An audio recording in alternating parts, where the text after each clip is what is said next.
October 2nd, 2002. Almost exactly 1 year since Mildred Muhammad gained sole custody of her kids and moved them to the DC area to get away from her abusive ex, John. A man is gunned down in the parking lot of a Maryland grocery store. It seems completely random, but right away, the unusual attack has law enforcement feeling uneasy. I was the chief of police in Fairfax County, Virginia. I just had this gut feeling. After that, it was just waiting for the other shoe to drop. The next morning, it does. October 3rd, around 7:45 a.m. What's going on there? This guy, he's bleeding real bad. He's down and out. 39-year-old landscaper James L. Buchanan was shot dead while mowing his lawn. Then, 31 minutes later, just as police are starting their investigation of the first scene, cab driver Prem Kumar Walika is shot while filling up with gas. Ma'am? Oh my goodness. Ma'am, what is wrong? A man has been killed in front of me. 3 bodies in less than 12 hours. It was no coincidence. And just minutes after the gas station attack, Fire an ambulance. Yes, I need the ambulance, please. 34-year-old Sarah Ramos is shot and killed while sitting on a bench reading a book. Crime Watch Daily's own Michelle Sagona was working for a local station in the DC area at the time and could immediately tell this would be a story that would live in infamy. The DC sniper is like no other case I have experienced in covering crime over the last 17 years. These were innocent people that were being taken out, mowing their lawn, walking to school, going shopping, walking into a post office. Anyone was fair game. Before the day's end, She's unconscious. She's got blood coming out of her nose.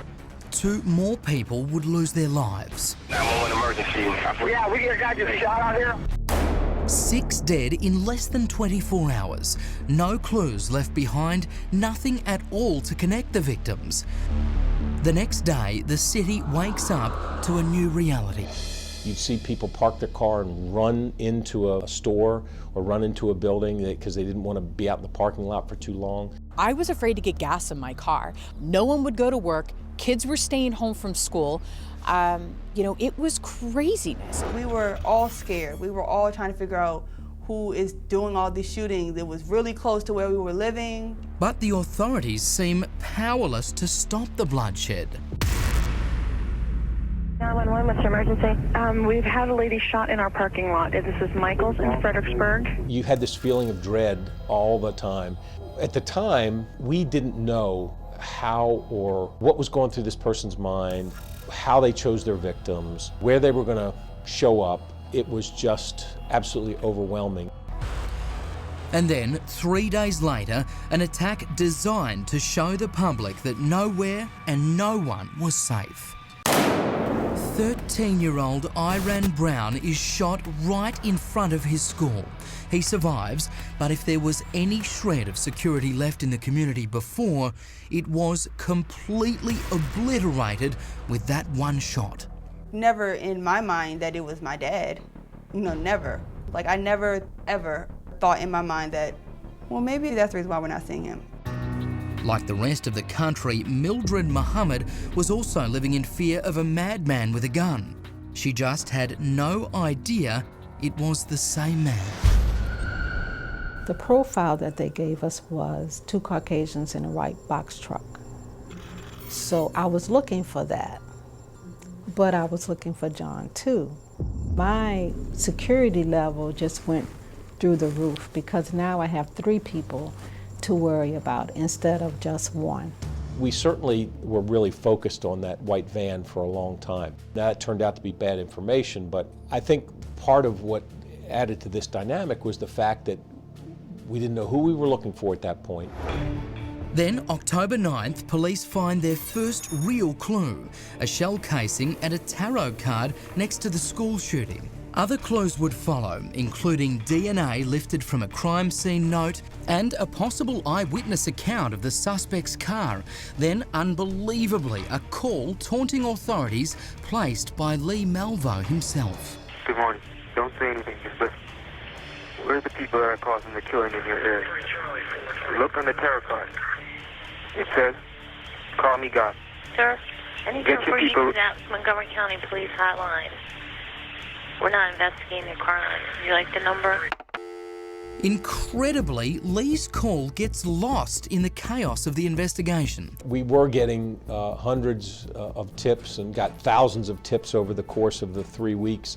So it's not out of the realm of possibility that, you know, you're going to miss a call or that somebody's going to think, oh, this is just a crank call. But in the coming days, John forces Lee to keep in contact with authorities, leaving cryptic messages for police and even notes trying to extort the government for millions. Then, to prove they are even more dangerous than people think, John has Lee tell police they should look into that Montgomery, Alabama shooting back in September. The tactic backfires. Police find a fingerprint on a magazine left at the scene, one matching a young boy named Lee Malvo. Police finally have a name to go with at least one of the killers, and the final nail in the coffin? One of John Allen Muhammad's old war buddies calls police to implicate his friend, even leading them to an old tree stump John and Lee used for target practice. By October 22nd, when the last victim was shot and killed while standing on a bus, police finally feel comfortable naming their suspects. 10 people have lost their lives in and around DC in just 21 days, 3 more critically wounded. For Mildred Muhammad, the deaths couldn't be more personal. One day there's a knock on the door. It's the ATF. What did they say? Say, well, we would like for you to come down to the police station. And they asked me, when was the last time you saw John Allen Muhammad? I said, at an emergency custody hearing. So this agent that was walking back and forth stops. And he said, look, Miss Muhammad, we're just gonna have to tell you. We're gonna name your ex-husband as the sniper. I said, what? John? My head hit the table. Then they said, well, Miss Muhammad, there was a man that was shot 6 times. That's at a restaurant right down the street from you, Miss Muhammad. There's also a man who was shot 2 miles from you. Didn't you know you were the target? It was a heart-stopping revelation. Apparently, what not even his accomplice, Lee Malvo, knew was that John's endgame, the true reason he killed 17 people across several states, was to get away with murdering his wife, making her look like just another random victim. Coming up, so we're going to find out a lot of information as time goes on. The world finally sees the faces of terror, and a killer's children come to terms with the sins of their father. Only thing I could do was cry.